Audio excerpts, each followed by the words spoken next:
Cześć,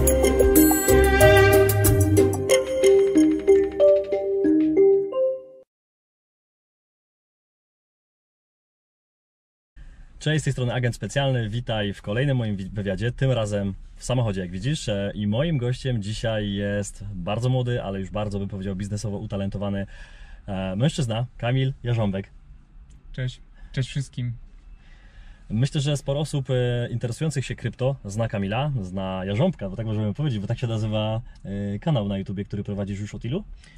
Od półtorej roku. Od półtorej roku. Półtorej roku. Z tego co widziałem, już ponad 10 000 osób obserwuje, subskrybuje w zasadzie, czyli myślę, że dużo więcej ogląda. No i tak pokrótce przedstawię może, kim jesteś. Na pewno jesteś ekspertem rynku kryptowalut. Z tego co pamiętam, działasz tam mniej więcej od 6-7 lat. Nauczyłeś już około 300 osób takich podstaw i tego, że po prostu sobie inwestują swoje pieniądze świadomie przede wszystkim. Tak. Powiedział, może bez ryzyka, bo to jest też ważne, żeby rozumieć to, w co się inwestuje. To jest chyba dzisiaj taki deficyt rynku inwestowania, więc 300 osób nauczyłeś. Z tego, co sobie wyczytałem, to 300 milionów dolarów firmy, które potrzebowały, pomogłeś tym firmom dzięki kryptowalutom pozyskać te środki, tak? Tak to można powiedzieć? Tak, gdzieś tam jakby z moich działań ta kwota pozyskana dla tych firm w okolicach 5 milionów dolarów dla tych firm i to były zbiórki międzynarodowe, nie? Ale właśnie każda z tych firm zbierała swoje finansowanie przez rynek kryptowalut, wykorzystując to. Zgodzisz się ze mną, albo nie, ale to zaraz, że mogę jeszcze o Tobie powiedzieć, że jesteś młodym rentierem, 27-letnim rentierem, czyli osobą, która na tyle już pozabezpieczała swój biznes, że w zasadzie mógłbyś dzisiaj powiedzieć, że no, jutro nie musisz o 5 wstawać i podbijać karty w zakładzie, ale oczywiście pracować chcesz, bo jesteś głodny biznesu, jesteś ambitny, chcesz się dzielić tą wiedzą, ale pracować już w sobie nie musiałbyś. Znaczy u mnie to jest tak, że ja kiedyś usłyszałem takie zdanie, że warto trzymać swoje aktywa tam, gdzie czujesz się bezpiecznie, tam, gdzie dobrze poznałeś rynek. U mnie te aktywa w większości, bardzo dużej większości są po prostu przytrzymywane na rynku krypto w różny sposób, stabilnie, ale też w różne aktywa, które wpływają, które z dnia na dzień tak naprawdę mają swoje fluktuacje cenowe, ale zabezpieczam swój majątek w kryptowalutach. Czyli można powiedzieć, że jesteś takim inwestorem jednak, który podchodzi bezpiecznie, nie szalejesz, nie latasz gdzieś tam w jakieś hypy, gdzie po prostu obiecują nie wiadomo ile procent, chociaż w krypto też można zarobić bardzo dużo, nie? Te wzrosty cenowe wcale nie są takie, bym powiedział, bezpieczne, jak to powiedziałeś, że idziesz tam, gdzie czujesz się bezpiecznie, to te wzrosty w krypto są czasami szalone, nie? Tak, jakby rynek w ogóle kryptowalut charakteryzuje się tym, że tak naprawdę możemy, nie wiem, budzimy się następnego dnia i okazuje się, że jesteśmy o 500% bogaci, tylko dlatego, że przed spaniem kupiliśmy jakąś kryptowalutę, która akurat w nocy złapała jakiś tak zwany swój hype, jak to w tej społeczności mówimy. Ale też w drugą stronę to działa. W drugą stronę też to działa, tak, myślę, dokładnie. że jak rośnie, tak to i spada. Tak, Okej. Drodzy moi widzowie, nasi widzowie w zasadzie, bo jesteśmy dzisiaj z Kamilem tutaj we dwójkę i teraz ustalmy sobie, Kamil, oglądałeś moje wywiady jakiekolwiek? Widziałeś? Oglądałem, tak. Okej. W zasadzie można powiedzieć, że o kryptowalutach u mnie był jeden odcinek, z tym, że on nie był z Filem Koniecznym, którego oczywiście pewnie znasz. Pozdrawiamy bardzo Pozdrawiamy Fila, tak. Ja pamiętam, że polecił Ciebie Trader21. Podczas rozmowy rozmawialiśmy sobie i on powiedział, że on czerpie wiedzę od Ciebie, jeśli chodzi o pewne kwestie związane z kryptowalutami. I to dla mnie był, myślę, taki mocny argument, żeby do Ciebie zadzwonić, żeby odezwać się, bo ja Cię wcześniej nie znałem, powiem szczerze. W rynku kryptowalut nie jestem ekspertem, na ten moment na pewno, więc gdzieś tam się nie obserwowałem tak szeroko. I Trader21 powiedział, że jesteś osobą, z którą warto porozmawiać, dlatego Cię zaprosiłem. No powiem szczerze, że słowa tradera w momencie, gdy trader właśnie zarekomendował moją osobę jako osobę gdzieś, z którą warto porozmawiać o kryptowalutach, to był czas, w którym mój kanał na YouTubie po prostu wystrzelił w górę. Słowa Czarka zawsze są świetną rekomendacją, ja mu też za to dziękuję, że w taki fajny sposób mnie przedstawił. No i gdzieś tam głośniej się o mnie zrobiło, bo ja tak naprawdę gdzieś działałem sobie, tworzyłem ten kanał na YouTubie, ale nigdy nie zależało mi na tym, żeby bardzo mocno siebie reklamować, nie? A tak przyszło to po prostu tak przy okazji. Normalnie, przy okazji. Czyli pracuj w ciszy, niech sukces zrobi hałas, trochę tylna kanapa tak, i te sprawy. tak. Dobra, to możemy przejść do takiej, bym powiedział, tej konkretnej części. Ja przygotowałem tutaj trochę pytań. Stwierdziłem, że zrobimy taki trochę quiz i niech będzie... Kamil nie zna tych pytań. Co prawda one są tutaj przed nami, ja wszystko spisałem, bo niektóre są ciekawe i nie chciałbym ich zapomnieć, więc Kamil sobie tutaj może teraz podczytać, ale mówiliśmy, że ich nie zna i po prostu będziemy lecieć na flow. Lubię niespodzianki. Pytania są różne i powiem szczerze, że mało jest technicznych takich o kryptowalutach, bo uważam, że to znajdziecie na kanale właśnie Kamila i tam są te konkretne informacje i tych filmów już jest sporo. Tutaj polecimy, no zobaczycie, te pytania będą. Chciałbym, żebym zadawał pytania i żeby ta odpowiedź była w miarę szybka, żebyśmy przelecieli te wszystkie 25 pytań. No to lecimy. Pierwsze pytanie jest, w co ty inwestujesz poza krypto i czy coś w ogóle jest? Okej, to przede wszystkim inwestuję w siebie, jak to większość osób mówi, że warto inwestować w siebie, to inwestuję w siebie, ale też w Twojej branży, nieruchomości. Mam kilka mieszkań, które wynajmuję po prostu długoterminowo.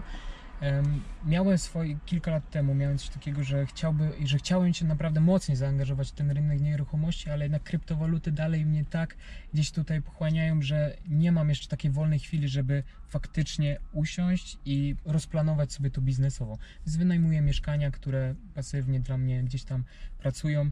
No i myślę, że może za jakiś czas się spotkamy i porozmawiam, bo też jestem mega chłonny i dobra, wiedzy. To może wrócimy do rozmowy, zobaczymy. Ty mnie nauczysz kwestii krypto, tego co powinienem wiedzieć na początek, a ja Ci powiem może, gdzie warto inwestować dzisiaj, w tych dzisiejszych czasach, gdzie faktycznie niektóre inwestycje w nieruchomości są po prostu za słabe, albo te nieruchomości są zbyt drogie, żeby tam lokować kapitał.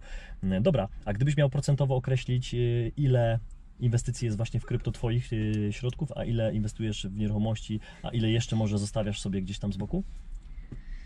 95% mam na rynku kryptowalut, ale mówię to w takim sensie, żeby też była jasność. Na rynku kryptowalut można mieć swoje inwestycje w Bitcoinie, w Etherze, ale też można mieć w tak zwanych stabilnych kryptowalutach, czyli coś, co odzwierciedla, dajmy na to, ruch dolara. I ja w ten sposób lokuję i zabezpieczam swój kapitał. Czyli jeżeli jest dla mnie taki okres, który jest bardzo niebezpieczny na rynku, to nie wychodzę z rynku jako tako, nie wychodzę do dolara, do euro, tylko przenoszę te swoje aktywa na rynku krypto do stabilnych kryptowalut, które utrzymują moją cenę. Czyli to są te kryptowaluty, które są w miarę stabilne i po prostu sobie przenosisz. Tak. Dobra, no to myślę, że to dla tych, którzy się interesują, a to też będzie tak, że będą pytania bardzo podstawowe, będą troszkę szczegółowe i będą takie bardziej życiowe. Kolejne pytanie bardziej życiowe właśnie. Ile, Kamil, pracujesz już teraz na tym tak jakby standardzie, na tym poziomie życia, do którego doszedłeś w wieku 27 lat? Ile godzin pracujesz w tygodniu? Czy to jest ten taki kilkugodzinny tydzień pracy, jak promowały amerykańskie książki, czy jednak zostałeś?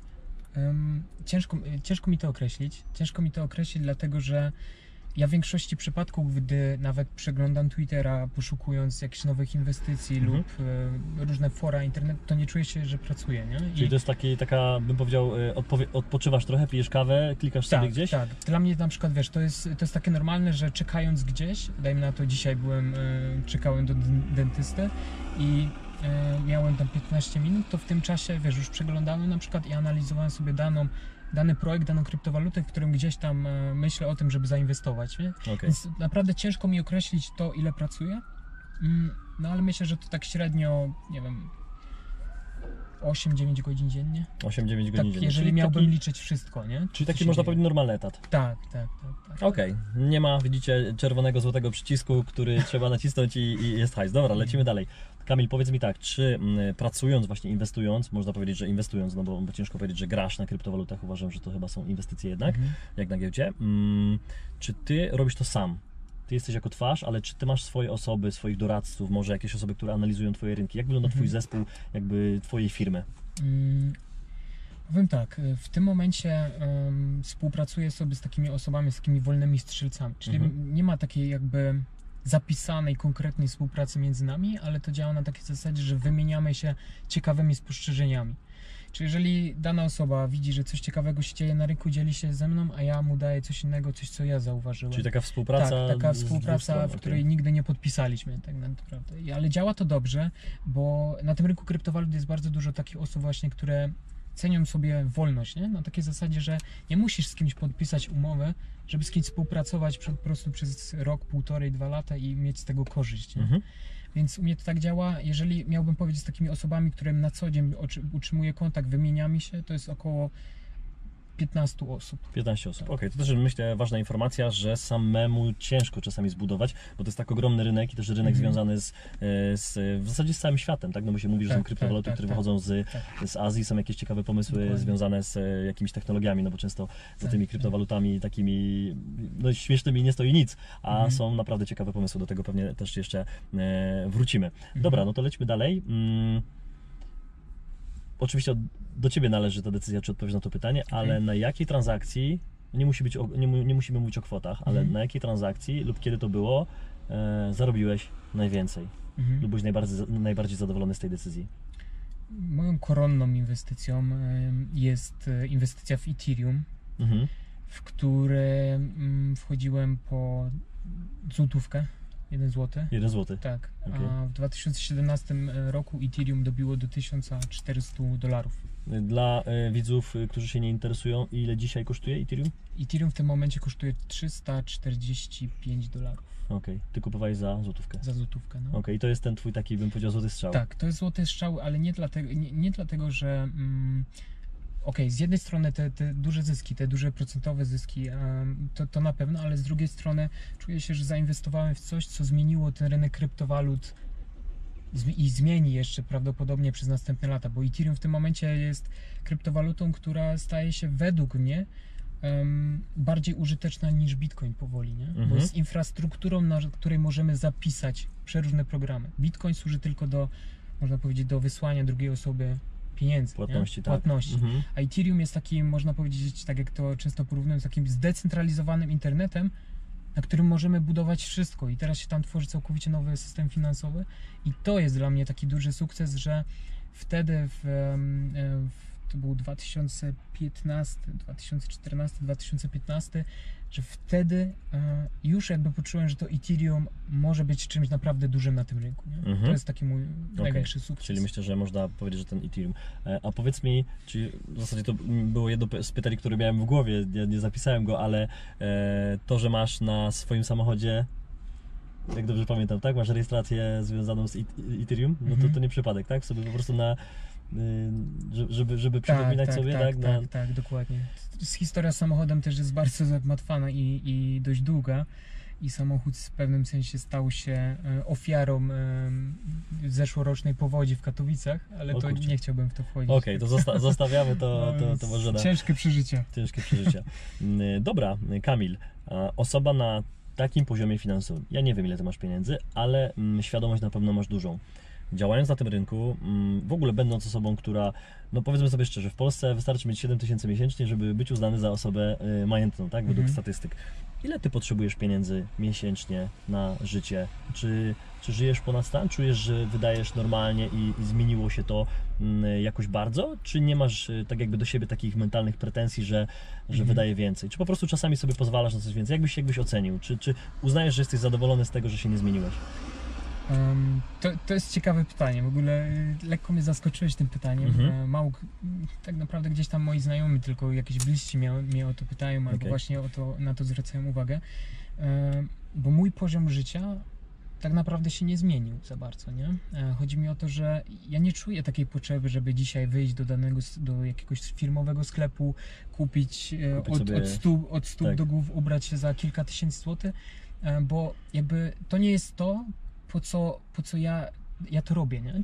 To mnie nie napędza, to mnie nie motywuje, bardziej mnie jakby motywuje jakby takie budowanie długoterminowego majątku, nie? Bo zarobienie pieniędzy to pewnie wiesz, no zarobić pieniądze można, nie? Ale zbudować taki długoterminowy, naprawdę duży majątek, który później można przekazać swoim dzieciom i tak dalej, to jest coś, co jest ogromnym wyzwaniem, nie? I to nie jest tak, że jeżeli dzisiaj strzelam, nie mówię akurat o sobie, nie chciałbym mówić o kwocie, nie wiem, aż kilka milionów złotych czy tam dolarów i to nie jest równoznaczne z tym, że za 10 lat to utrzymasz, nie? Tak. Bo historia pokazuje, że kto szybko zarabia, ten szybko traci, kto zarabia w lot, to bardzo szybko ten jeszcze szybciej straci, zgadza się. Więc budowanie majątku to jest ogromny cel i dla mnie to jest taki długoterminowy po prostu kierunek, do którego się przyglądam, więc moje koszty nie wzrosły tak naprawdę.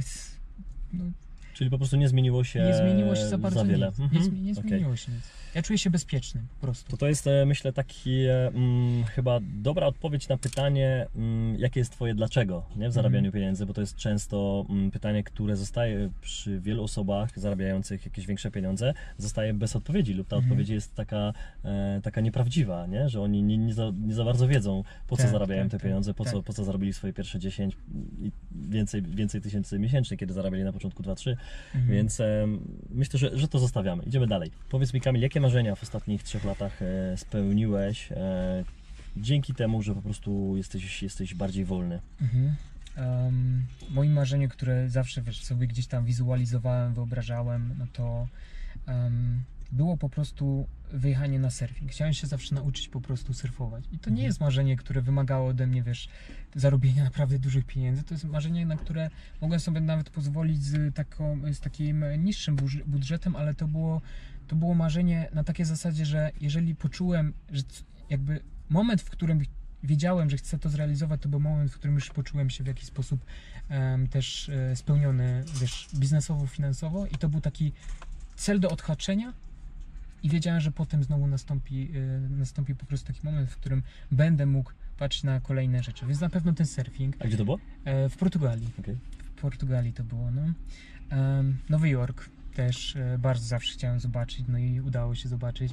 To było akurat w 2017 roku i 2017 rok w ogóle na rynku kryptowalut to był rok, w którym doświadczyliśmy największej hossy.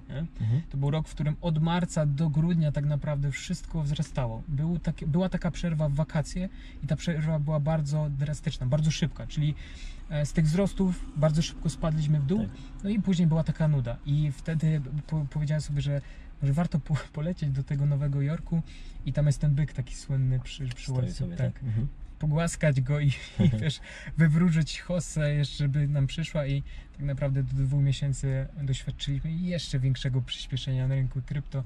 Zawsze się śmieję, że ten wyjazd do Stanów to był taki, wiesz, wyjazd dla dobra rynku kryptowalut.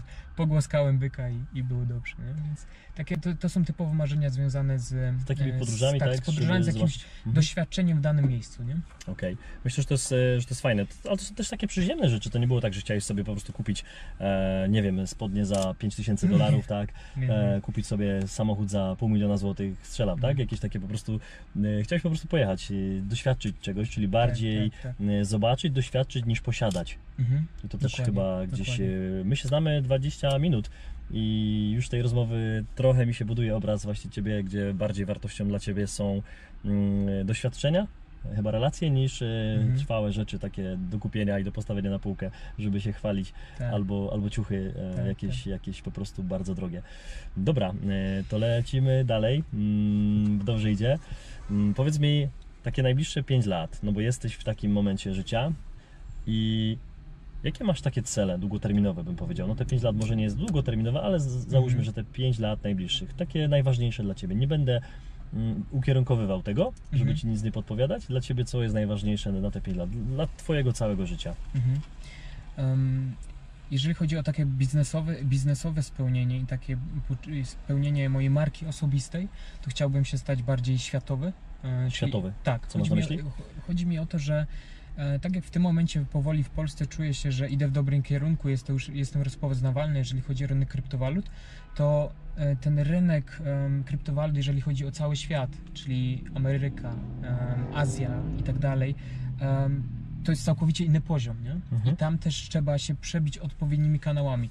Dlatego buduję Twittera, żeby i tam na Twitterze publikuję swoje przemyślenia po angielsku, po to, żeby budować powoli swoją ekspozycję na świat i wiesz, zostać zaproszonym na jakieś naprawdę ciekawe, ekskluzywne wydarzenia. Związane z rynkiem, żebyś był jako ekspert, tak? Jest takie wydarzenie, jeszcze tak na krótko powiem, Satoshi Roundtable, i to jest jakby co roku jest organizowane wydarzenie, w którym najbardziej wpływowi ludzie z rynku kryptowalut spotykają się w jednym miejscu i przez kilka dni po prostu rozmawiają o tym, co na tym rynku możemy zrobić jeszcze lepiej i o różnych inwestycjach i tak dalej. Bardzo fajne grono.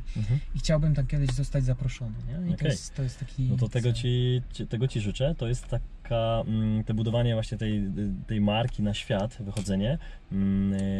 Czyli to jest to. Czekaj, bo miałem jakieś pytanie, które by się tutaj pojawiło w międzyczasie, ale gdzieś by odfrunęło, więc może do niego zaraz... Przyfrunie z powrotem. Może zaraz do niego wrócę. Ale w zasadzie miałem jeszcze podobne pytanie i może je dołożę do tego, bo trochę pasuje, bo mówisz, że tak jakby masz tą ekspozycję na świat i chcesz wychodzić z tej Polski trochę jakby wiedzowo, czyli dawać tutaj, ale też być rozpoznawalnym za granicą. Czy chciałbyś zostać tutaj na stałe w Polsce, czy jednak na przykład marzy Ci się jakieś inne miejsce, żeby mieszkać gdzieś, nie wiem, w Portugalii, a może w Stanach, a może masz jakieś inne marzenia związane? Jak myślę o miejscu takim, wiesz, które mógłbym nazwać domem, to myślę o Polsce, nie? Bo ja też już polatałem w różne miejsca, spędziłem czas, też w sumie byłem i w Nepalu i tak dalej na jakiś tam dłuższy okres i stwierdziłem, że wszędzie jest naprawdę ładnie, nie? Można różnych rzeczy doświadczyć, ale tak naprawdę, gdy myślę o sobie jako z perspektywy gdzieś tam pozostania gdzieś kilka miesięcy do roku, to jednak nie czuję innego miejsca niż Polska, nie? Okay, czyli... To jest takie miejsce, w którym mam znajomych, mam rodzinę, mam wszystko to, czego potrzebuję, aby być po prostu takim szczęśliwym, nie? Okej, czyli to, że jest w innych miejscach fajnie, ładnie, można coś zobaczyć wartościowego, naprawdę, to dalej jest w mniejszości, jeśli chodzi o wartość tego, że tutaj masz znajomych, że masz tutaj wszystkich swoich i wracasz tutaj i jednak ta Polska jest dla Ciebie takim domem. Dobra. To zostajemy. Kolejne fajne pytanie, które mam w głowie, jest następujące. Już trochę o takie, bym powiedział, tajniki inwestowania, dzielenia się wiedzą. Czy masz jakieś rzeczy, no bo mówisz właśnie ciągle i też pokazujesz, robiąc kanał, że dzielisz się wiedzą i daje Ci to frajdę. Daje Ci to frajdę, żeby inni ludzie również mieli pewnie przez krypto, dzięki krypto wolność taką, jak Ty dzisiaj masz i spokój. Czy są jakieś tajniki albo jakieś informacje, które Ty masz i uznałeś, że jednak ich nie przekażesz dalej?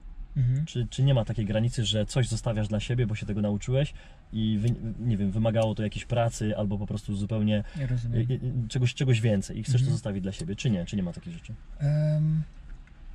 Zakładając kanał na YouTubie, od razu stwierdziłem, że chcę nagrywać takie rzeczy, że jeżeli siedziałbym po drugiej stronie jako widz, to czułbym się, że osoba, która do mnie mówi, naprawdę daje mi jakąś taką ciekawą wiedzę. Okay. Ja popatrzyłem wtedy, gdy zaczynałem kanał, to popatrzyłem na rynek właśnie ten YouTube'owy, jeżeli chodzi o kryptowaluty w Polsce i stwierdziłem, że większość osób opowiada o tym, co się dzieje na rynku, nie? Czyli jakby analizuje wydarzenia i tak dalej, sytuacje. A ja od początku chciałem dzielić się takimi, takimi informacjami insight, nie? Czyli to, co mnie kręci. Mnie kręci to, że na przykład gdzieś tam wygrzebie na jakiejś grupie stosunkowo mało popularnej, że dana kryptowaluta może mieć w najbliższym czasie ciekawe ruchy, bo to, nie? Jakieś konkrety. I to mnie kręci. Albo to, że mam bezpośredni kontakt z osobą tak zwanego rynku OTC, czyli pozagiełdowego. Czyli to jest rynek, na którym naprawdę bardzo duże wolumeny transakcji mają miejsce. Czyli ludzie po kilkanaście milionów dolarów spotykają się tam tylko po to, żeby dogadać się co do ceny i wymienić się dużą ilością, żeby ta duża ilość tej kryptowaluty nie wpłynęła na ruch w górę czy tam w dół na rynku. Czyli oni skupują sobie po prostu poza giełdą. I tam mam dużo takich informacji, na przykład jaka kryptowaluta w najbliższym czasie może mieć jakieś ciekawe w ogóle ruchy, bo patrzę na przykład na wolumen transakcji. Widzę, że dana kryptowaluta A w ostatnim miesiącu była wymieniana bardzo, bardzo dużą ilość razy na ogromne wolumeny, to dla mnie to jest sygnał, ktoś z bardzo dużym kapitałem kupuje coś po prostu. I to jest dla mnie, nie jestem w stanie tego przekazać, bo nie jestem tego w stanie przekazać na YouTubie, bo to dzieje się ciągle, na bieżąco. Dostaję powiadomienia i to się dzieje, ale mogę tak z szczerym sercem powiedzieć, że wszystko to, co wydawało mi się ciekawe, co wydaje mi się wartościowe, dzielę się po prostu na YouTubie w 100%. Czyli nie? tyle, ile możesz dać, faktycznie przekazać, to się znajduje na Twoim kanale. Myślę, że to jest fajna rekomendacja, żeby w tym momencie nawet sobie otworzyć drugie okienko, włączyć YouTube'a i zasubskrybować kanał Kamila. Jarząbek, tak się to nazywa na YouTubie. Jarząbek i OM. Jeśli ktoś jeszcze nie zna, to zapraszamy do subskrybowania kanału. Dopytam jeszcze tak jakby dalszą część do tego pytania, bo mówisz, że rekomendujesz tym ludziom, którzy oglądają i ja obserwując kilka kanałów różnych inwestycje, zastanawiałem się wielokrotnie i w sumie to też nie wynikało z tego, że ja to wymyśliłem, tylko słyszałem od ludzi, którzy zainwestowali lub rekomendowali, że czasami jest coś takiego jak, czy ty czujesz presję taką lub jakąś odpowiedzialność za to, że ty przekazujesz wiedzę i ktoś może uznać ciebie za eksperta i po prostu swoje pieniądze zainwestować, nie zastanawiając się, co on robi, lub nawet nie rozumiejąc tego, co on robi, bo to jest, no bym powiedział, chyba częste. Mamy przykłady Amber Gold, Getbacku i wielu innych sytuacji, że ludzie nie wiedzieli kompletnie, co robią, ktoś ich namówił i oni poszli jak stado. Jak jest w kryptowalutach? Jaką ty czujesz odpowiedzialność? Ja czuję odpowiedzialność bardzo dużą i jakby jeżeli przejrzysz sobie moje filmy, to moment, w którym mówię o jakiejś kryptowalucie, to jest moment, w którym mówię, że warto się czymś zainteresować, że warto poczytać. Ja nigdy w każdym filmie, jakby w żadnym filmie, który nagrałem, nie powiedziałem coś takiego, że warto w tym momencie kupić i sprzedać to po cenie tam 20-30% wyżej. Dlaczego? Dlatego, że nie mam pewności, kiedy dana osoba zobaczy ten film, nie? Tak. Rozumiesz? No tak. Ty możesz go zobaczyć w poniedziałek, ja go zobaczę w czwartek i to, co się tam mówi, to jest całkowicie coś innego, bo ten rynek kryptowalut jest tak dynamiczny. Więc ja bardziej pokazuję kierunek. Ja wolę dawać wędkę niż rybę, czyli pokazuję kierunek, w którym warto popatrzeć na rynek, bo może, jeżeli ty popatrzysz, nawet jeżeli popatrzysz ten poniedziałek, a ja w czwartek, to zobaczymy coś innego i coś innego nas zainteresuje i wtedy podejmiemy odpowiednią decyzję. Ja nigdy nie mówię kup teraz, sprzedaj ten. Więc tego się wystrzegam i bardziej pokazuję ciekawostki, bardziej pokazuję to, co mnie interesuje lub to, co analizowałem w ostatnim tygodniu. Nigdy nie mówię teraz jest dobry czas na zakup, nie? Znaczy to też jest, myślę, ważne, żebyśmy o tym wspomnieli ogólnie jako inwestycjach, bo wielokrotnie to słyszałem od ludzi mądrzejszych od siebie, a miałem taki okres w życiu, że spotykałem się z milionerami i to faktycznie takimi grubymi milionerami i większość z nich mi powiedziała taką rzecz, że inwestuj w to, co rozumiesz. Nie inwestuj w to, co jest modne, tylko inwestuj w to, co czujesz, to, co rozumiesz, w to, gdzie jesteś w stanie oddać serce, czas i tak naprawdę być ekspertem w danej tak jakby dziedzinie nieruchomości. Nie idź tam, gdzie idą wszyscy, tylko idź tam, gdzie najbardziej to czujesz. Tak. Więc myślę, że tutaj jeśli ktoś, nawet komuś się podobają kryptowaluty, ale ich po prostu nie rozumie, nie umie tego wszystkiego ogarnąć, tego całego, mówisz, nowego systemu finansowego, który jest budowany na Ethereum między innymi. Jeszcze wrócimy do kilku ciekawostek, które na pewno tutaj będą fajne.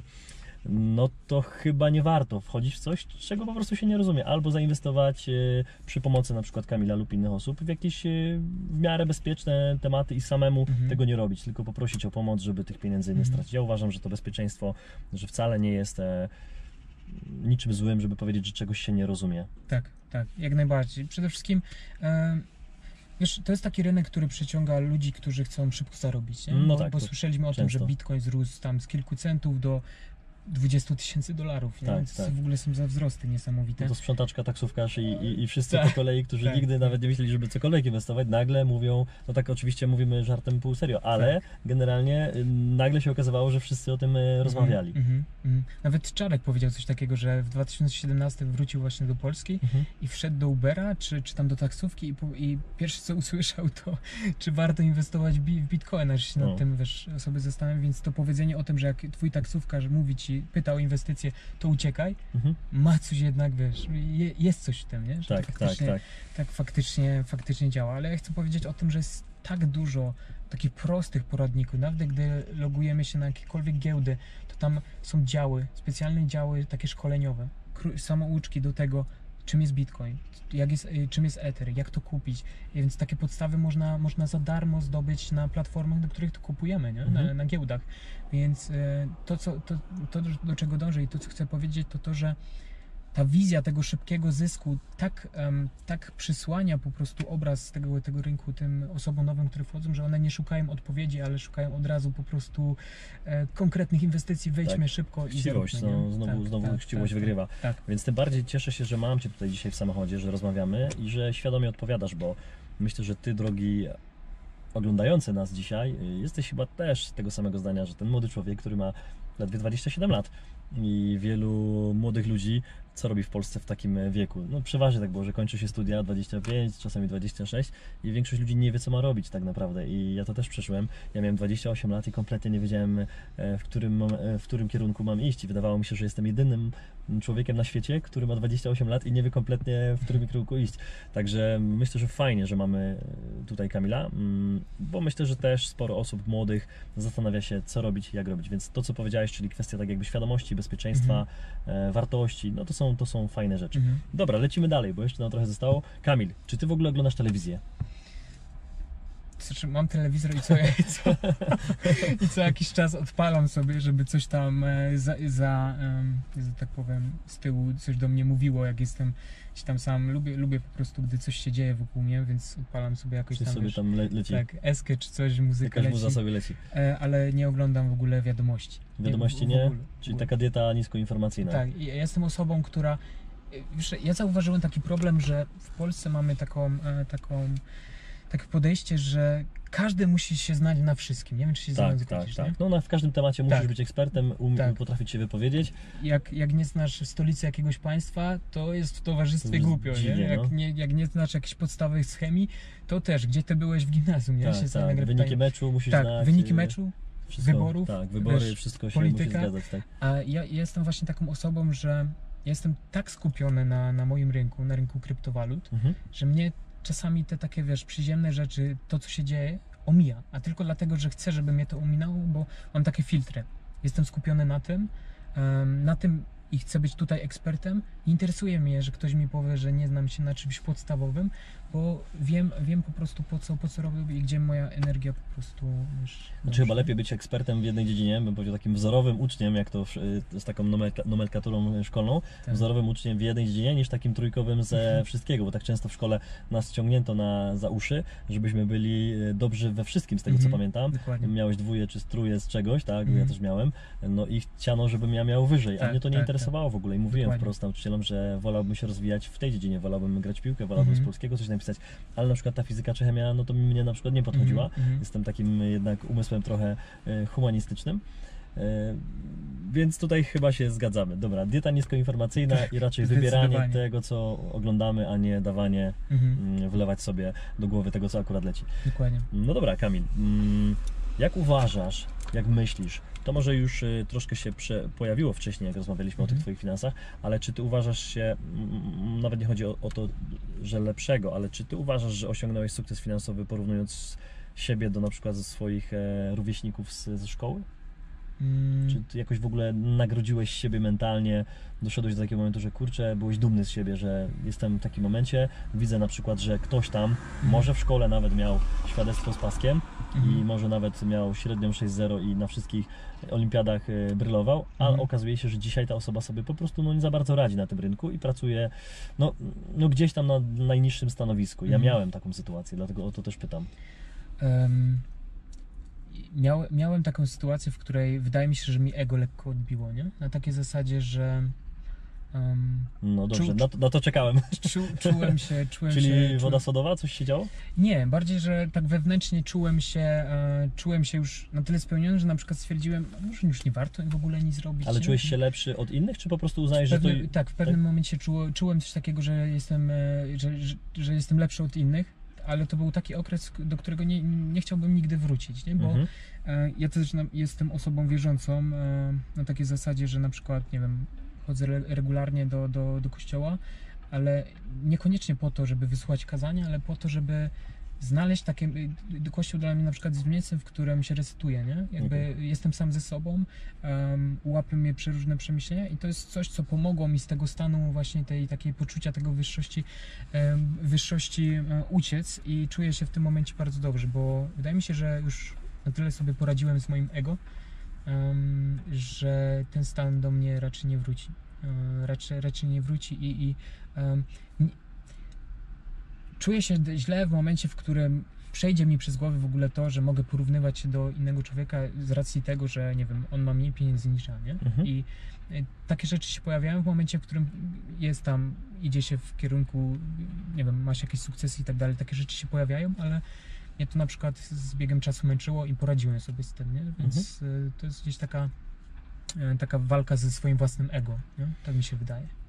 Ale powiem Ci, że to co powiedziałeś, to było bardzo odważne i bym powiedział nawet intymne, czyli że osoba w młodym wieku, w dzisiejszych czasach, chociaż oczywiście mówię, że czasy same się nie tworzą, te czasy tworzą ludzie, więc że to ludzie się zmieniają, a nie czasy.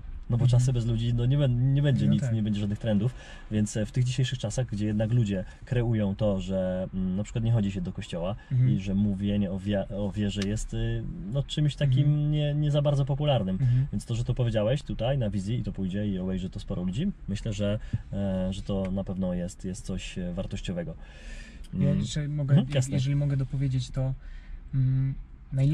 najlepsze okresy w moim życiu to okresy, w którym czuję tą taką, ciężko to w ogóle określić, taką duchowość, nie wiem czy wiesz o czym mówię, takie poczucie bycia związane z czymś większym, nie?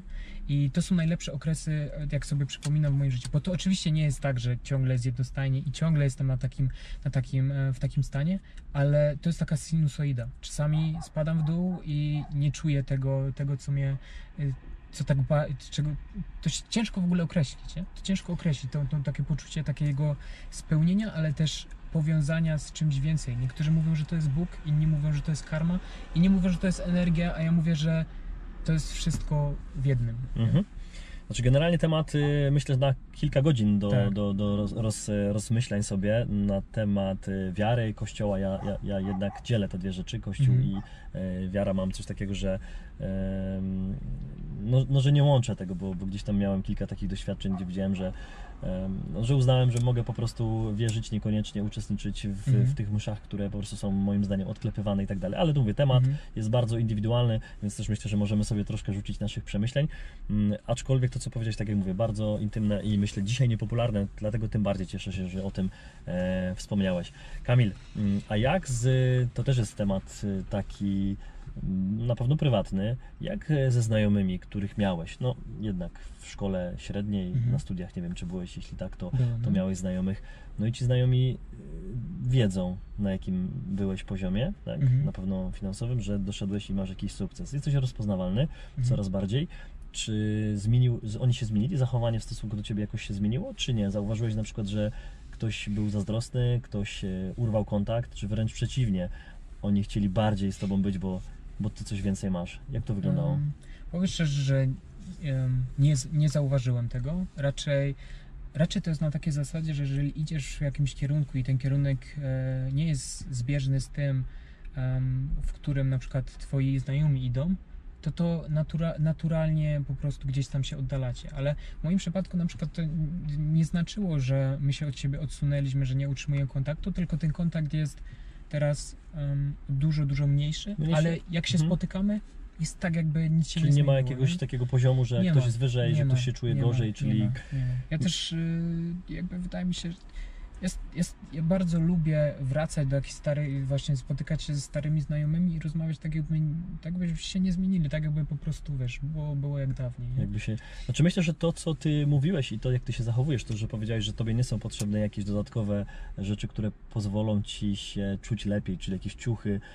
Ja mam bardzo podobnie, ja też bym powiedział, że nawet podziwiam tych ludzi, którzy wydają tyle pieniędzy na po prostu te wszystkie ciuchy z wielkimi napisami na środku, no, ale to oczywiście zostawiam, no, to jest ich sprawa, dla nich to jest ważne, dla mnie nie jest to ważne.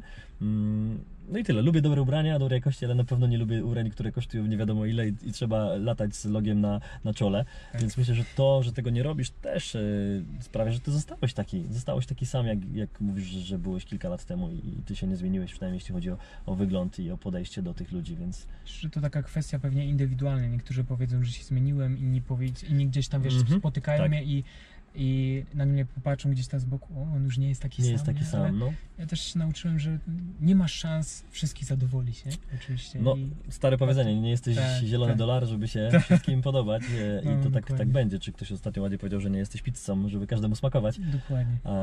Więc chyba coś w tym jest. Dobra, idźmy w kierunku szczęścia, bo zarabianie pieniędzy, no to ja uważam, że pieniądze są narzędziem i zawsze tak uważałem. Ja często porównywałem pieniądze do internetu.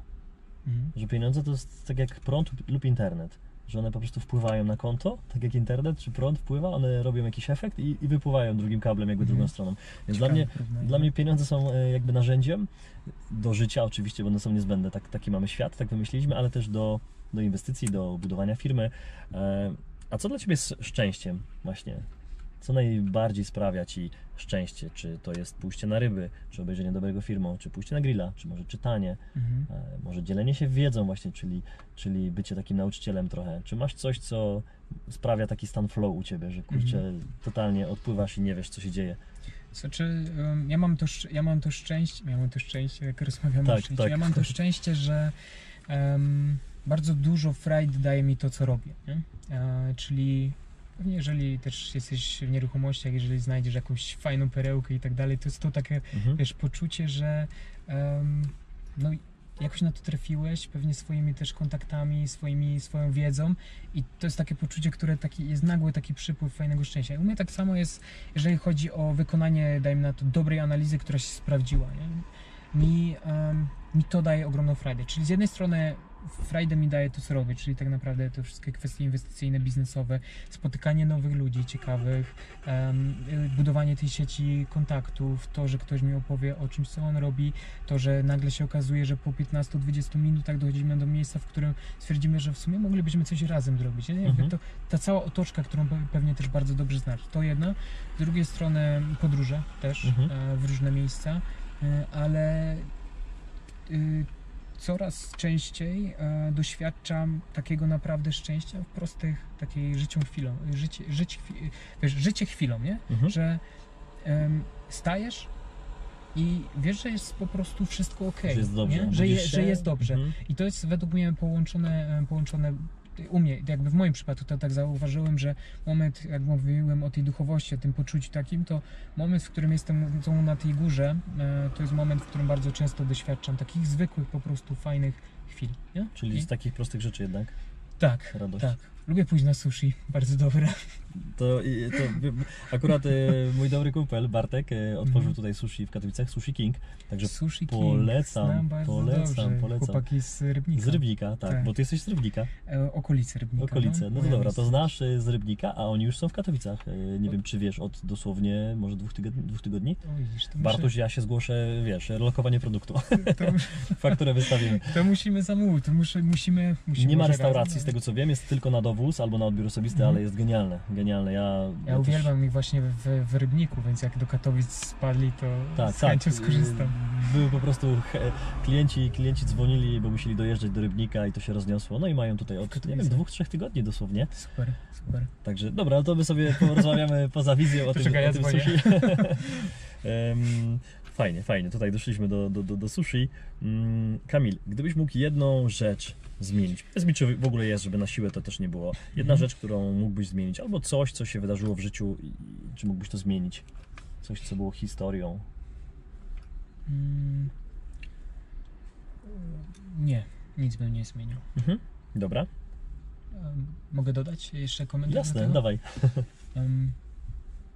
Znowu może tak zabrzmi górnolotnie i tak mam świadomość też tego, że jeżeli ktoś to będzie oglądał, kto nie doświadczył takich chwil, albo po prostu nie jest uważny na takie chwile, no to może to zabrzmi w ogóle tak abstrakcyjnie, ale ja od dłuższego czasu już mam coś takiego, że wszystko, co się dzieje, ma jakiś wpływ, nie? I bardzo często oceniałem to, co się dzieje z perspektywy na przykład kilku godzin, kilku dni. Okazywało się, że z perspektywy kilku miesięcy to dawało całkowicie odwrotne po prostu, wiesz, doświadczenia, nie? To, co wydawało mi się bardzo pozytywne, krótkoterminowo, okazywało się w długim terminie negatywne. A to, co okazywało się, dajmy na to, negatywne w krótkim terminie, doprowadziło mnie gdzieś, gdzie do kilku miesięcy coś po prostu całkowicie się zmieniło w moim życiu. Czyli takie trochę łączenie tych kropek wstecz? Tak. Spojrzenie szerzej na to, co się dzieje, nie branie tego dosłownie. Tak. Okej, w tym kierunku. Nic by nie zmienił. Dobra, ja mogę też dodać komentarz z mojej strony, gdzie kiedyś też usłyszałem od mądrej osoby, że wszystko, co się dzieje, jest dobre z tym, że niektóre rzeczy są dobre po czasie O, idealnie. i że ich Tak. nie widzimy teraz, że nawet te złe rzeczy, które od razu oceniamy jako właśnie jakąś porażkę, jakąś tragedię życiową, coś, co akurat nas trafiło i czujemy się ofiarami tego świata, że nam się coś przydarzyło, ale to jest rzecz, która po czasie, Tak. właśnie czasami po kilku miesiącach, jak mówisz, okazuje się najlepszą rzeczą, która mogła nam się wydarzyć i dziękujemy za nią. Dokładnie. Dobra, super. To myślę, że też jest coś ważnego. Wróćmy znowu do inwestowania w kryptowaluty, czyli Twojego konika. Jakie miałbyś rady lub jedną radę, coś, co na pewno chciałbyś przekazać osobom, które jeszcze nie inwestowały, a chciały po tym filmie, znając Ciebie, powiedzą, kurczę, fajny gość, mogę się od niego uczyć, te krypto wydaje mi się sensowne, mam 20 załóżmy lat i chciałbym coś robić, więcej niż pracę, chciałbym zacząć inwestować. Jakie byś powiedział dla nich rady na początek?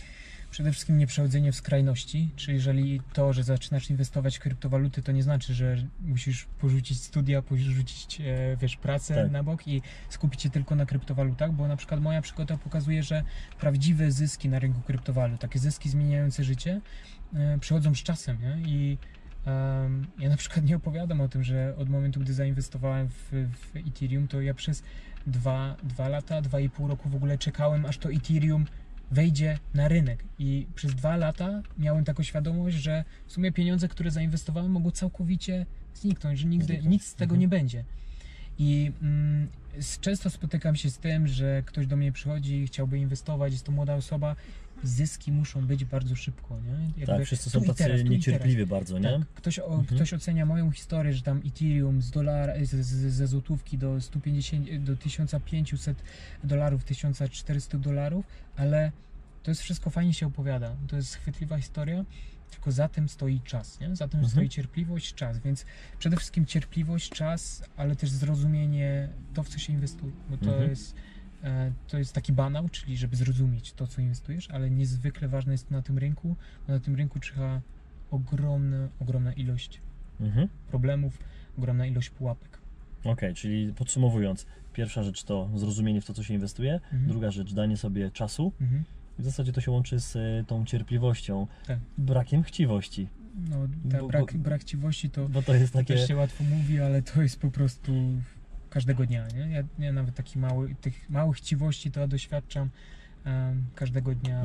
Ale samemu też tak jakby masz te emocje związane z chciwością, że mimo tego doświadczenia to u Ciebie też cały czas jest? Ja uważam, że tego nie da się całkowicie wyłączyć. Nie da się tego wyłączyć. Że to jest wejście na rynek kryptowalut, wejście na jakąkolwiek giełdę, to jest bierzesz po prostu na barki tą chciwość i teraz pytanie, jak sobie z nią poradzisz. Bo nie da się z nią całkowicie wygrać, nie? Okej. No dobra, to idźmy dalej. Takie pytanie związane też z krypto. Czy jest taki moment, no bo mówiliśmy o tym, że jest moment, że wszyscy rozmawiają, tak? Wszyscy o Bitcoinie, Ethereum jest coraz bardziej modne, będą kolejne gdzieś może kryptowaluty, które banki tworzą. Wiadomo, ten system się zmienia, więc osoby będą coraz bardziej świadome, na pewno przez media. I teraz pytanie, czy jest taki dobry moment, żeby właśnie inwestować w kryptowaluty bardziej, a czy jest taki moment, żeby troszkę się powstrzymywać od tych inwestycji? Nie wiem, czy dobrze to zadałem to pytanie. Ja rozumiem. Ale okej, dobra. Rozumiem, o co chodzi. Tu jest znowu pewna pułapka, bo prawdopodobieństwo tego, że osoba niezwiązana z rynkiem dowie się o rynku jest takie, że dowie się w najgorszym momencie, czyli na szczycie bańki. Czyli wtedy, kiedy mamy hossę, tak? I wtedy, gdy TVN. Okej, TVN się interesuje. Ja w grudniu 2017 roku codziennie odbierałem telefony od nowych osób z rodziny, z dalszej rodziny, z znajomych, dalszych znajomych, czy mógłbym ich wprowadzić w rynek kryptowalut. Serio? To rodzina dzwoniła, ciocia? Tak.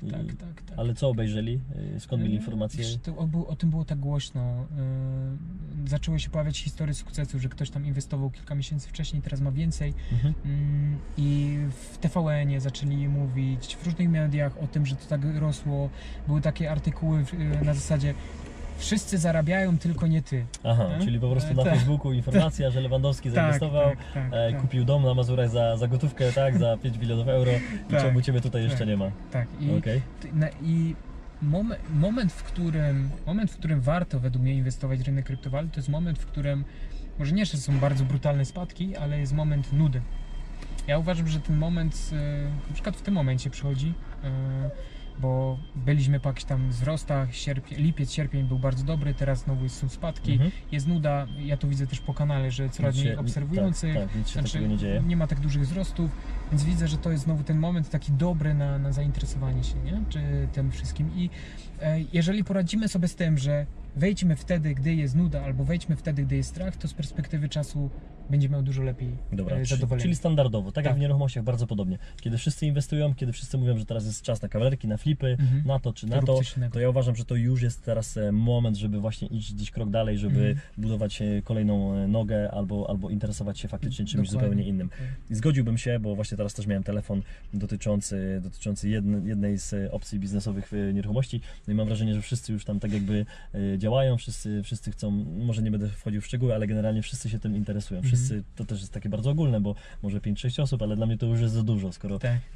Skoro tyle osób dzwoni nagle, no to znaczy, że tam już jest za ciasno, albo po prostu zostać ekspertem w danej dziedzinie i wyjść z tego i dawać swoją wiedzę za pieniądze, albo po prostu zupełnie czegoś innego szukać. Zwróć uwagę, jeszcze tutaj dodam do tego, że tak jest na każdym rynku, nie? Tak.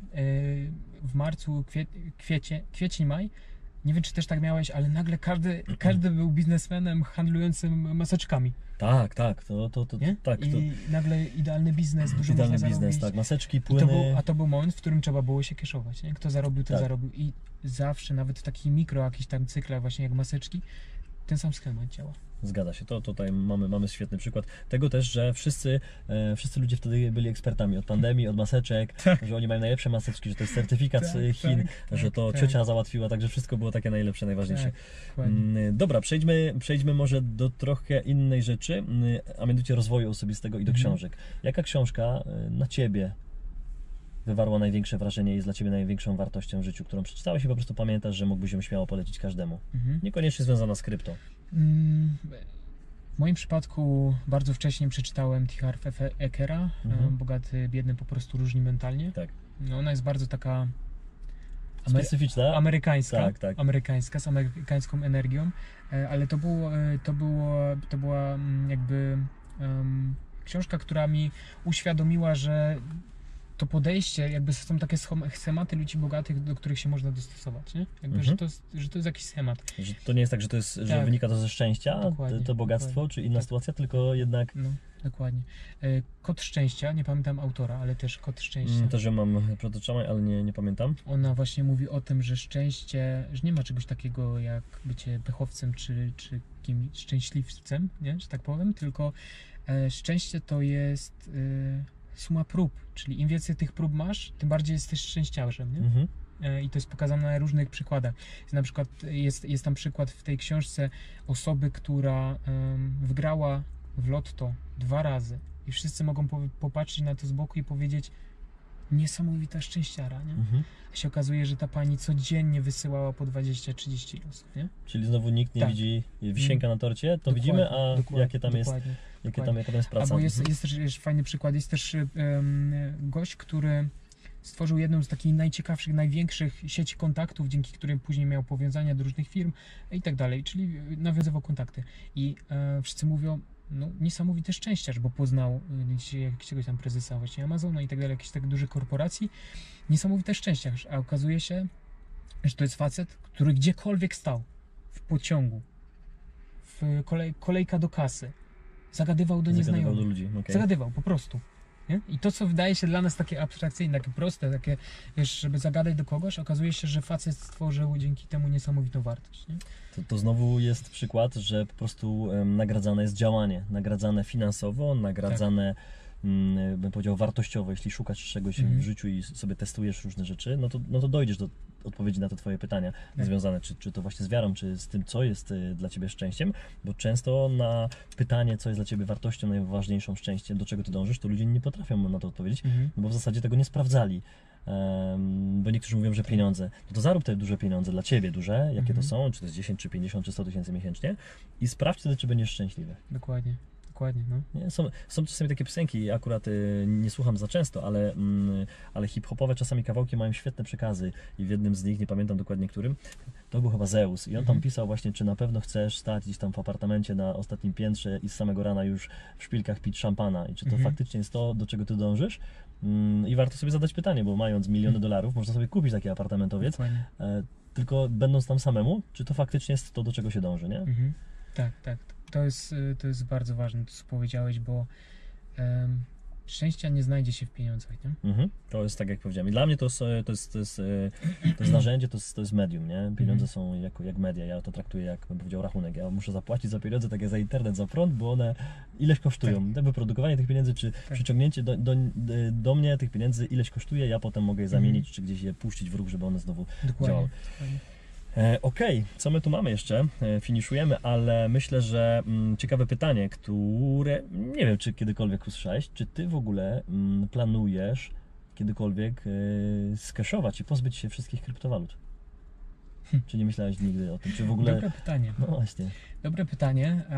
Co znaczy jakby skeszowanie wszystkich kryptowalut? Czy chodzi całkowicie... Tak, całkowicie, że po prostu z tych stablecoinów, rezygnujesz ze wszystkiego i mówisz, nie chcę już właśnie tej chciwości, klikania, rezygnuję z analizy tego wszystkiego, nie wiem, rodzi mi się dziecko, albo się hajtam, albo wyprowadzam się w Bieszczady i za te pieniądze kupuję sobie stadninę, koni, cokolwiek po prostu, albo kupuję nieruchomości, wrzucam człowieka, który mi zarządza tym i zarabia, a ja dzięki temu mogę mieć na chleb, ale już nie muszę jakby tego analizować, martwić się trochę tą chciwością, zmiennością rynków, tym, że trzeba się cały czas uczyć, no bo dochodzą nowe rynki, dochodzą nowi użytkownicy tych platform, w zasadzie ciągle się to zmienia, więc czy ty nie myślałeś o tym, czy to jest za wcześnie jeszcze? Ja kiedyś nagrałem taki odcinek na moim kanale 3 powody do całkowitego wyjścia z rynku i tam mówię o takich konkretnych rzeczach, które obserwuję do tego, żeby całkowicie wyjść.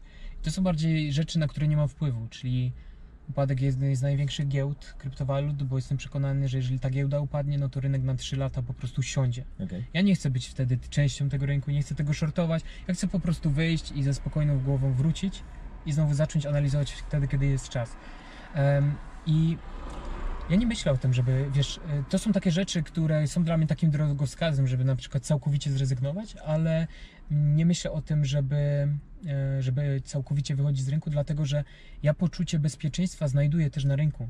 Chodzi mi o to, że jeżeli zabezpieczę kryptowalutę do stabilnej pozycji, to na przykład w tym momencie, jak powiedzieliśmy o tym Ethereum, o tym nowym systemie finansowym, to są takie okazje, że stosunkowo z niskim ryzykiem ja dajemy na to pasywnie, całkowicie pasywnie. Jeśli tam $2000 tygodniowo zarabiam tylko na tym, że moje stabilne kryptowaluty pracują dla mnie. Nie? $2000 tygodniowo? Tak. No to są już całkiem fajne pieniądze. Tak, nie? tylko dlatego, że wiem, gdzie to przenieść i akceptuję ryzyko, które tam jest, bo ono nie jest zerowe, ale akceptuję, które tam jest i po prostu tygodniowo mi wpływa. Więc ja widzę ogromne ilości szans na tym rynku, dlatego że się buduje ten nowy system finansowy w oparciu o Ethereum właśnie.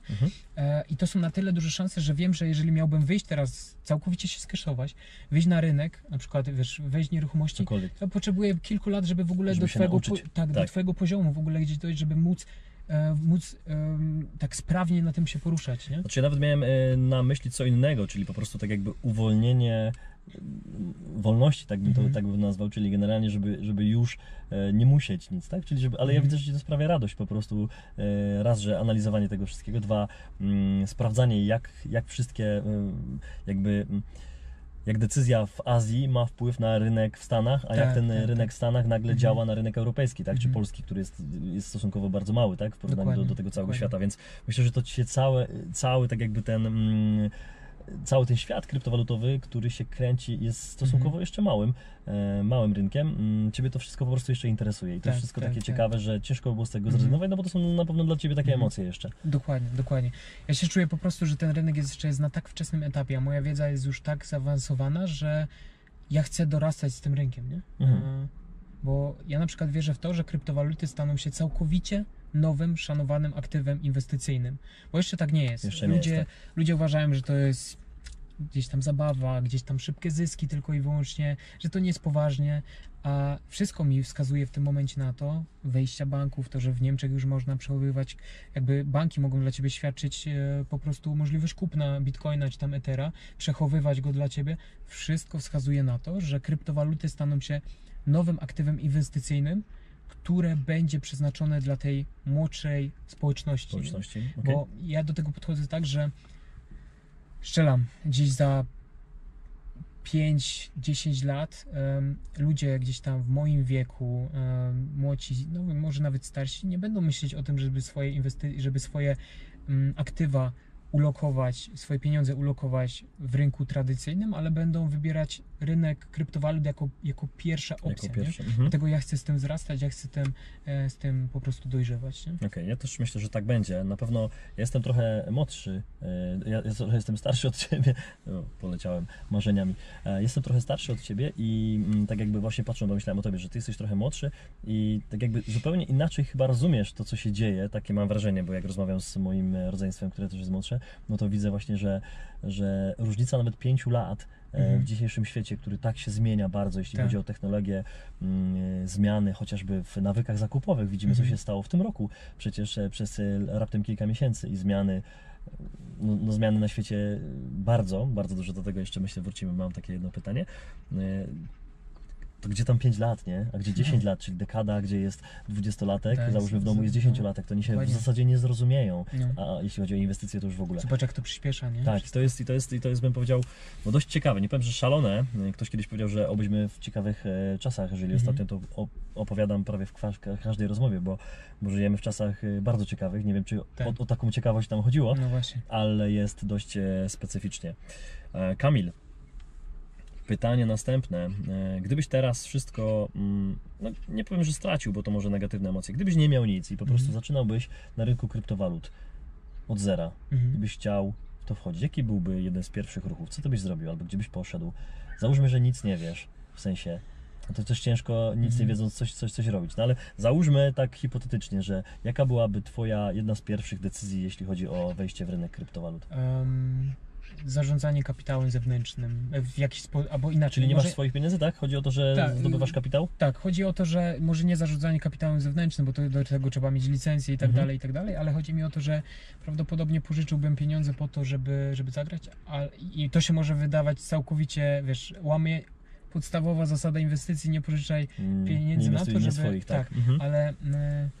Ja się czuję po prostu dobrze na tym rynku i to nie jest w zasadzie, że jestem młodym gdzieś tam łukosem, który wskoczy rynek bez wiedzy i zacznie obracać jakimś tak kapitałem pożyczonym. To jest na takiej zasadzie, że czułbym się z tym ok i to by była taka trampolina do tego, żeby może wrócić w jakiś tam sposób za jakiś czas do poziomu, który straciłem. Nie? Czyli to też jest ważne, że nawet nie mając pieniędzy, ale mając wiedzę, można bardzo szybko wrócić na rynek, wykorzystując, no bo zgodzisz się chyba ze mną, ja to codziennie bym powiedział, widzę, nawet można powiedzieć, że kilka razy, że pieniędzy na rynku jest ogromna ilość, a ludzi, którzy są nieświadomi lub mają na tyle duży strach, że nie chcą żadnej decyzji podjąć, to są w stanie przynieść Ci swoje pieniądze i powiedzieć, zrób coś z nimi, podzielimy się. To Ja domyślam się, ile Ty masz takich wiadomości. No znowu nie są to takie ilości, ale kiedyś tego nie miałem w ogóle i dlatego mówię, że tak jakby perspektywa tego, co było kilka lat temu, a tego, co dzisiaj, gdzie ludzie piszą, że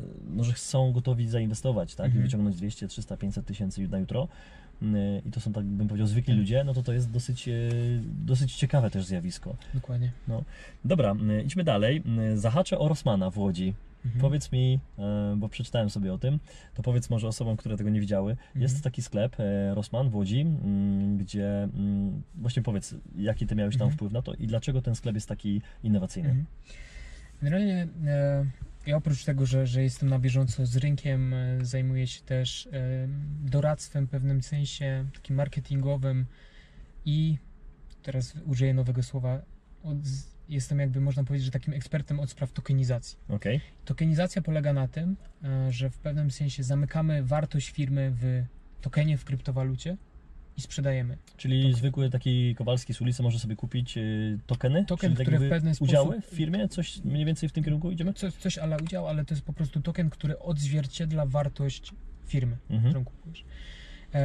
No i jest firma z Łodzi, jest to firma Selfmaker, która bardzo dobrze się rozwija na rynku automatyzacji. No i zostałem gdzieś poproszony o to, żeby stać takim advisorem od spraw tokenizacji. Dołączyłem do chłopaków, bardzo fajny zespół, świetnie rozwijający się. No i tam Marek, który jest prezesem, jest bardzo taką osobą, która innowacyjnie podchodzi do różnego typu tematów.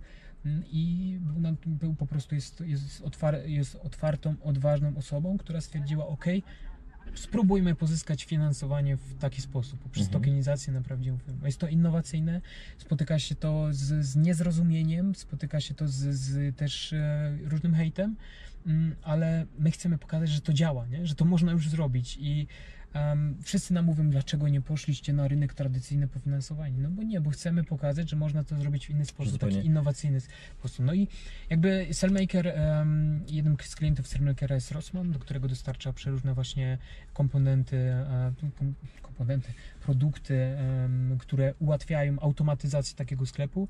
No i tym produktem, który teraz bardzo mocno będzie wchodził, będzie na takim sztandarze, można powiedzieć, Cellmakera, jest tak zwany paczkomat przemysłowy. Nie?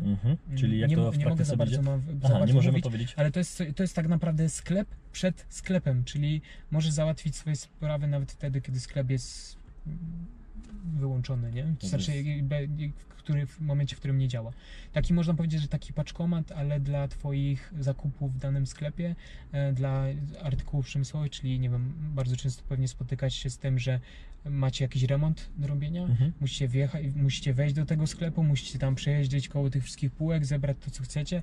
Mnóstwo czasu to zajmuje, a ten paczkomat przemysłowy będzie na takiej zasadzie, że przyjeżdżasz, skanujesz QR kod i Twoje rzeczy czekają na Ciebie przed sklepem. Czyli w dobie COVID-a nie musisz tam wchodzić, nie musisz zakładać tej maski, wiesz, dużo takich problemów i wyjście przed sklep z towarem, nie? Ciekawe rzeczy. Przypomniała mi się jeden przykład chyba z Japonii albo gdzieś jakiegoś kraju azjatyckiego, nie pamiętam dokładnie którego, gdzie na stacji metra ludzie, którzy czekali na to metro, mieli takie jakby ściany z zakupami i oni sobie mogli telefonem jakby skanować te zakupy, które chcieli kupić i kliknąć po prostu, że oni to zamawiają. Oczekiwanie na to metro, nie wiem, 5 do 10 minut już wystarczało, żeby oni kupili zakupy, a później dojazd do domu, te nie wiem, pół godziny tym metrem i jeszcze dojście, wystarczało, żeby te zakupy do nich dojechały. Czekały do nich w domu. I to pamiętam, że to już było kilka lat temu, więc myślę, że takie zakupy, chociażby wrzucanie wszystkich produktów, chyba to jest w Decathlonie już, tak, że wrzucamy wszystkie produkty do specjalnego takiego pojemnika i mamy wszystko poskanowane. Raz, że nie musimy mieć osoby do tego, dwa, że nie musimy stać w kolejkach, bo to bardzo szybko się dzieje, więc ta kolejka się zmniejsza albo jej w ogóle nie ma. Także myślę, że to w tym kierunku idziemy. Dokładnie. Dobra, tutaj sobie napisałem, więc to przeczytam, żeby nie pomylić. 10 lat temu 10 000 bitcoinów było warte $45. Dzisiaj 100 milionów dolarów. Opowiedz trochę o tym, co się wydarzyło wtedy, generalnie jak to... Czy tutaj nawiązać do tej słynnej historii z pizzą? Tak. Jest taka słynna historia z pizzą. To jest nawet co roku teraz ludzie związani z Bitcoinem obchodzą tak zwany Pizza Day. To jest święto dla ludzi, którzy są związani z Bitcoinem, bo to jest jakby pamiątka tego, co stało się właśnie 10 lat temu. 10 lat temu na forum bitcointalk.org to jest takie najbardziej klasyczne, pierwsze forum, w którym jeszcze założyciel Bitcoina Satoshi Nakamoto pisał swoje przemyślenia, ludzie tam z nim się wymieniali i tak dalej. To jest takie najbardziej klasyczne forum, które nadal teraz działa i działa bardzo dobrze. W tamtym czasie, te 10 lat temu, gdy ten Bitcoin był jeszcze taki, no nie był mainstreamowy, był tak naprawdę kojarzony z jakimiś tam komputerowymi, za przeproszeniem oczywiście, geekami, czyli osobami, które gdzieś tam uważały, że to może być coś ciekawego, fajnego, ale tak nie do końca jeszcze tego rozumiały, jak to może mieć w przyszłości, jak to może mocno się rozwinąć. Była taka historia, w której jeden z uczestników tamtego forum napisał, że chciałby przeprowadzić transakcję za bitcoinem, że zapłaci bitcoinem i poszukuje osoby, która kupi dla niego 2 pizze za bitcoiny. Ta transakcja polegała na tym, że ktoś zamawiał, dzwonił do pizzerii, płacił normalnie kartą za te pizze i te 2 pizze przychodziły na adres tego gościa, który to ogłosił. I ten gościu, który to ogłosił, wysyłał po prostu równowartość wtedy tych $45, czy tam iluś, nie pamiętam ile dokładnie, ale tych kilkudziesięciu dolarów do faceta w bitcoinach. Tak, no I zapłacił za tą pizzę ile bitcoinów? 10 000 z tego 10 000 bitcoinów 10 000 bitcoinów za pizzę, nie? Tak, teraz gdyby przytrzymał to sobie, to mógłby założyć, myślę, że jedną z większych pizzerii, po prostu sieci pizzerii. Tak, sieci na pewno, no. To było dosyć ciekawe, więc też to pokazuje niesamowity wzrost. Jaki wzrost to raz i dwa, chyba jaki brak świadomości i wizji wtedy był tego, co się wydarzy, tak? No bo przecież No bo przecież To jest tak zwana pewność wsteczna, nie? O, tego nie Pewność słyszałem. wsteczna. To polega na tym, że i to inwestorzy na rynku kryptowalut chorują na to po prostu masowo, nie? Polega to na tym, jak ja bym wiedział, to bym kupił. A, w tym nie? sensie, okej, dobra, bo ta Albo- nazwa, tak, no tak. właśnie już analizowałem, że to chyba o to Tak, chodzi. tak. Czyli, no jakbym wiedział, że ta Polska tak dobrze zagra, tak, że ten O, no, Lewandowski, to dokładnie. przecież wiedziałbym, że oni wygrają, nie? Dokładnie, Tutaj, więc dokładnie, postawiłbym 2000 na to, że Tak, wygrają tak, z Niemcami, tak, załóżmy, nie? Tak. Okej, ostatnie 2 pytania. Myślę, że równie ciekawe jak poprzednie. Pierwsze pytanie jest takie. Powiedz, Kamil, no bo część osób krypto kojarzy tylko właśnie z krypto, że po prostu kupować, że zarabiamy, ale za wieloma może nie, ale za kilkoma co najmniej z nich stoją ciekawe projekty i te projekty, które myślę, że zmieniają albo będą zmieniać życie. I powiedz mi, który projekt albo jaka firma, co ty obserwując cały rynek od Azji po Stany czy w ogóle gdziekolwiek indziej, który z tych projektów jest taki, który mówisz, no wow, to coś może z tego być. Widzisz, że naprawdę jest to ciekawy pomysł, który może zmienić nawet życie wszystkich ludzi, nawet tych, którzy w krypto nie inwestują. Bardzo fajne pytanie, bo właśnie tak jak powiedziałeś, że większość osób kojarzy to tylko z jakąś chorą spekulacją, Tak, że zarabianiem. zarabiamy i Tak. nic więcej tam Zarabiamy, nie ma. uciekamy i dalej. Jakby o tym rynku kryptowalut warto myśleć jako o możliwości zainwestowania w pewną infrastrukturę. Infrastrukturę tak jak internet kiedyś, infrastrukturę tak jak Ethereum właśnie, które w tym momencie wprowadza całkowicie nowy, zdecentralizowany świat finansów. I to oczywiście nie jest żadna rekomendacja inwestycyjna, tak żebyśmy mieli jasność tutaj, ale w ostatnim czasie pojawiło się na przykład dużo protokołów, które łączą przeróżne te blockchainy. No, musielibyśmy znowu wejść w technikalia i tak dalej, to powiem bardzo prosto. Do tej pory Bitcoin, Ethereum, czyli te wszystkie projekty w swoim własnym ekosystemie sobie działały. Czyli w Bitcoinie mogliśmy wysyłać, po prostu ja do ciebie mogłem wysyłać Bitcoiny i tak dalej. Od roku, półtorej pojawia się trend, w którym Bitcoiny możemy przenieść na Ethereum. Czyli na łańcuch po prostu Ethereum. I tam na Ethereum korzystać na przykład z tego, że twoje bitcoiny mogą pracować na Ethereum, pożyczasz te bitcoiny komuś i na tym zarabiasz. Czyli tworzy się taki trend współpracy różnych blockchainów. I według mnie to, co będzie trendem w najbliższym czasie, to infrastruktura do połączenia tych światów.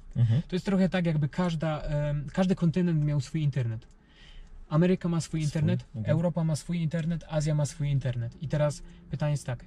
Infrastruktura, która to połączy, będzie miała ogromne znaczenie. I już w tym momencie tworzą się infrastruktury, które łączą te światy. Bo do tej pory każdy ten blockchain, każdy Bitcoin, Ethereum to takie osobne państwo, osobny kontynent, które działa sobie tylko w własnej ekonomii, a teraz pojawia się taka już taki kierunek do takiej dużej współpracy między nimi i według mnie firmy i spółki, które się tym zajmują, będą miały duże znaczenie, nie? Czyli tak jakby takie pomosty takie pomosty łączące już cały świat, żeby te krypto stawały się powszechne, może jeszcze nie, bo to chyba za wcześnie, bo sam możesz chyba potwierdzić, że ten świat jest jeszcze bardzo mały, że nam się wydaje, że rozmawiają wszyscy o krypto, że jak piszemy twój kanał, Fila i wielu innych, którzy się tym tematem zajmują, to mówią wow, wszyscy mówią o krypto, a się okazuje, że to jest po prostu mikrorynek na razie, tak? Nawet nie tylko w Polsce, ale na świecie, że to jest po prostu ułamek procenta ludzi, którzy w ogóle się tym interesują, a ludzi, którzy o tym słyszeli, to w ogóle. No to dobra, to przechodząc tak naturalnie do pytania ostatniego, przeczytałem pewną rzecz i mnie to w ogóle głowę rozwaliło, tak jak jest taka emotka, tak?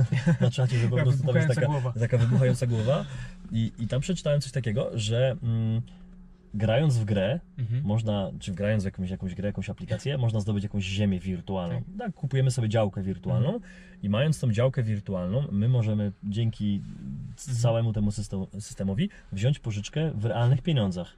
Tak. Jest coś takiego?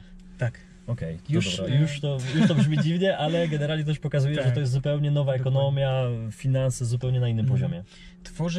Tworzy się po prostu całkowicie nowy rynek, całkowicie nowa ekonomia.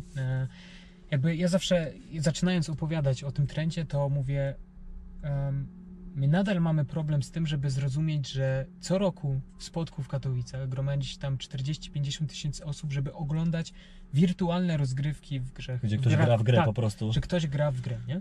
I teraz popatrz, jakie to jest abstrakcyjne myślenie jakby nasze, nie? Że jakby osoby nie mogą sobie z tym poradzić, że coś takiego może, jak w ogóle można na to patrzeć?